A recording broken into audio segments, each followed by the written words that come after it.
தமிழக முதலமைச்சர் மற்றும் தாவேகாவுடைய தலைவர் திரு விஜய் அவர்களுடைய தலைமையில இன்னைக்கு இந்த அரசிலே பங்கு வகிக்கின்ற தோழமை கட்சிகளுடைய முதல் கூட்டம் நாடாளுமன்ற உறுப்பினர்கள் மற்றும் சட்டமன்ற உறுப்பினர்கள் மற்றும் தலைவர்களுடைய கூட்டம் நடைபெற்றது. இந்த கூட்டத்தில்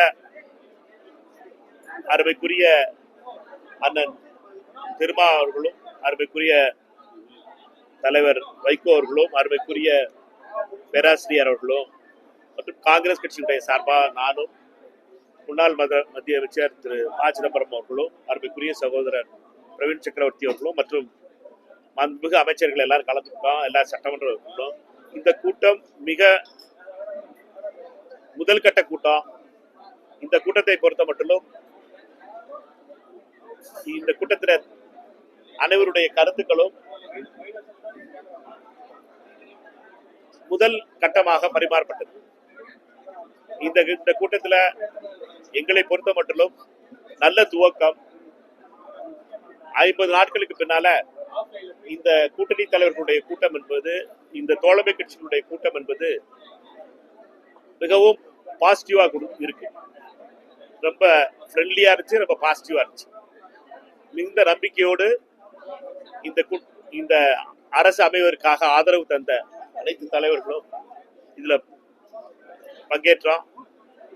இந்த கூட்டத்துல 3 முக்கியமான முடிவுகள் எடுக்கப்பட்டது.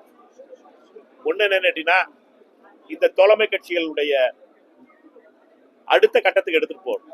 இதுல நீங்க நாங்க இத 3 ஸ்டேஜா பாக்குறோம். ஒண்ணு ஆதரவு கொடுக்கின்ற கட்சி. இந்த ஆதரவு கொடுக்கின்ற கட்சிகள் எல்லாம் அந்த அரசு அமைவதற்காக ஆதரவு கொடுத்த கட்சிகள். அதற்கடுத்து இந்த ஆதரவுல பங்கு பெற்ற கட்சிகள், அதுவும் தோழமை கட்சிகள். தாவேகாவுடைய தலைமையில தோழமை கட்சிகள். அதற்கு அடுத்த நிலை என்பது கூட்டணி அமைப்பதற்கான நிலை, அந்த ஒரு ஃப்ரண்ட் அமைப்பதற்கான நிலை.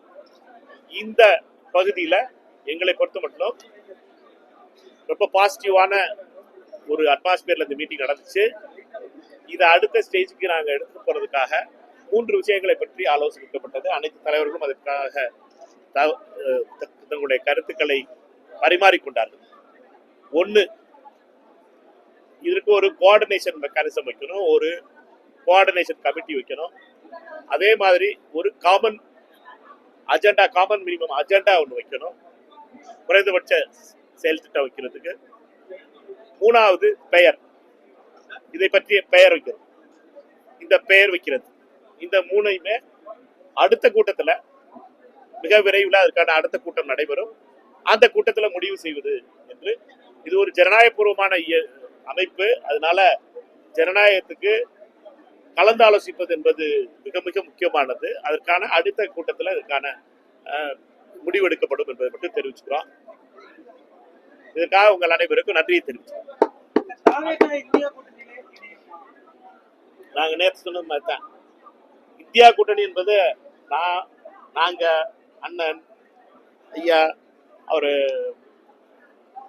முஸ்லீம் லீக் எல்லாம் இந்தியா கூட்டணியில் இருக்காங்க. யாரெல்லாம் எம்பி வச்சிருக்கோமோ அவங்கதான் இந்தியா கூட்டணியில் இருக்குது. அதனால எப்போ நாடாளுமன்றத்துல தாவேகா நாடாளுமன்ற உறுப்பினர் வருகிறாரோ அன்னைக்கு உடனடியாக நாங்க இந்த கேள்வியை பற்றி பேசுவோம். நாங்க பேசிக்கிட்டு இருக்கிறது தமிழ்நாட்டு அரசியலை பற்றியது.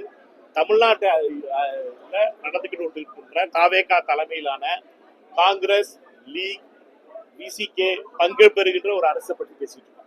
இந்த அரசினுடைய கோஆர்டினேஷனை பற்றியும், இந்த அரசுடைய ஆட்சிக்கு ஆதரவு கொடுக்கின்ற நிலையை பற்றியும், இந்த அரசுல தோழமையோடு இருக்கின்ற கட்சிகளை பற்றி பேசிட்டு இருக்கோம்.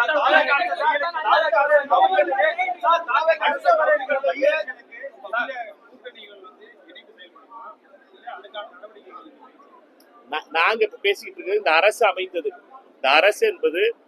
இந்த அரசு அமைவது தமிழக முதலமைச்சர் திரு விஜய் அவர்களுடைய தலைமையில் அமைஞ்சிருக்கு. இதுல காங்கிரஸ் கட்சியுடைய அமைச்சர்கள் இருக்காங்க, விசிகேவுடைய அமைச்சர்கள் இருக்காங்க, அமைச்சர் இருக்காரு, லீகினுடைய அமைச்சர்கள் இருப்பாங்க. எல்லாரும் சேர்ந்து ஒரு மாடல் உருவாயிருக்கு. அதனால தேர்தல் வரும் பொழுது அந்த தேர்தல் பேசுறதெல்லாம் பேசுவோம். முதல்ல ஒவ்வொரு படியா போவோம். எல்லாத்துக்கும் நீங்க அதெல்லாம் எல்லாம் சந்தோஷமா நடந்துகிட்டு இருக்கு. ஒரு கவலையும் படாதீங்க நீங்க. எல்லாம் சிறப்பா இருந்துகிட்டு இருக்கு. முதல் கூட்டத்தை இன்னைக்கு இதை பத்தி தான் நான் ஒரு செய்தி தொடர்பாளர் தான் இதுக்கு. அந்த பெருந்தலைவர்கள்லாம் உட்கார்ந்துருக்காங்க. நான் வந்து ஒரு செய்தி தொடர்பாளர். என்னோட வேலை என்னோட பிரீஃப் தான். இதை மட்டும் இந்த கூட்டத்தில் நடந்த மட்டும் சொல்ல முடியும். மிக கூடி விரைவில் அறிவிக்கப்படும். சரியா?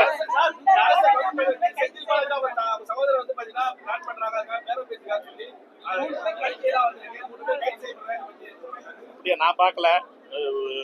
அதை பத்தி அரசாங்கம் சொல்லுவாங்க. நாங்க பேசுனது இந்த கூட்டணி இன்னைக்கு தோழமை கட்சிகளுடைய கூட்டத்தை பற்றி மட்டும்தான் சொல்றதுக்கு எனக்கு அதிகாரம் இருக்கு. நான் ஒரு இந்த தலைவர்கள் எல்லாருக்கும் உள்ள நான் ஒரு செய்தி தொடர்பாளர். சரியா?